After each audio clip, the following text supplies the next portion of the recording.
दृश्य एक, परम शून्यता। शुरुआत में कुछ भी नहीं था, केवल परब्रह्म था। ये एक ऐसी असीमित सत्ता थी जिसका न कोई आरंभ था और न ही अंत। ये शुद्ध चेतना थी जो पूर्ण रूप से स्वयं में समाहित थी।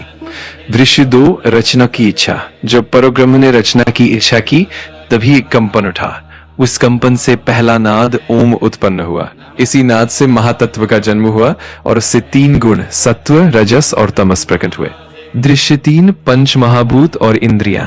तीन गुणों के मेल से पांच महाभूत आकाश, वायु, अग्नि, जल और पृथ्वी उत्पन्न हुए। इसी के साथ पांच इंद्रियां दृष्टि, श्रवण, स्पर्श, गंध और स्वाद भी विकसित हुई। ये इंद्रियां मन द्वारा नियंत्रित होती है। दृश्य चार, जल का प्रकोप और नारायण का अवतार। जल सर्वत्र फैल गया और परब्रह्म ने जल पर एक दिव्य रूप धारण किया।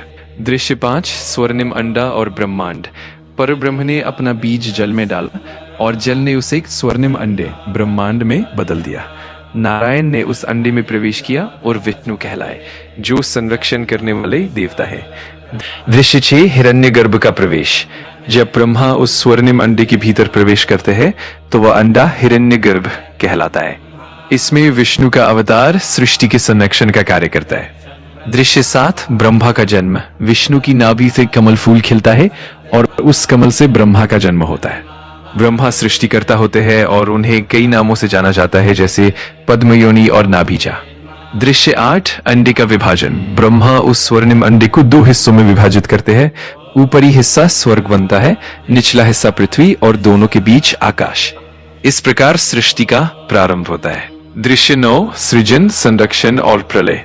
ब्रह्मा जानता है कि सृष्टि के तीन चरण हैं, सृजन, संरक्षण और प्रलय।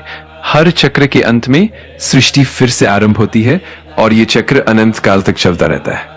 दृश्य 10, वेदों का प्राकट्य। ब्रह्मा जब ध्यान में मग्न होते हैं तब उनके भीतर से चार वेद, ऋग्वेद, यजुर्वेद, सामवेद और अथर्ववेद उत्पन्न होते हैं। दृश्य 11, चार संकटों का संकेत। लेकिन सृष्टि की इस प्रक्रिया में चार बड़े संकट भी उत्पन्न होने वाले हैं जो इस सृष्टि के मार्ग को चुनौती देंगे। दृश्य 12, सृजन की सफलता। अंत में प्रश्न उठता है, क्या सृजन का आरंभ उतना ही सफल होगा जितना अपेक्षित है? इस तरह हर दृश्य एक के बाद एक ब्रह्मांड की रचना और उसकी गहराई को उजागर करता है।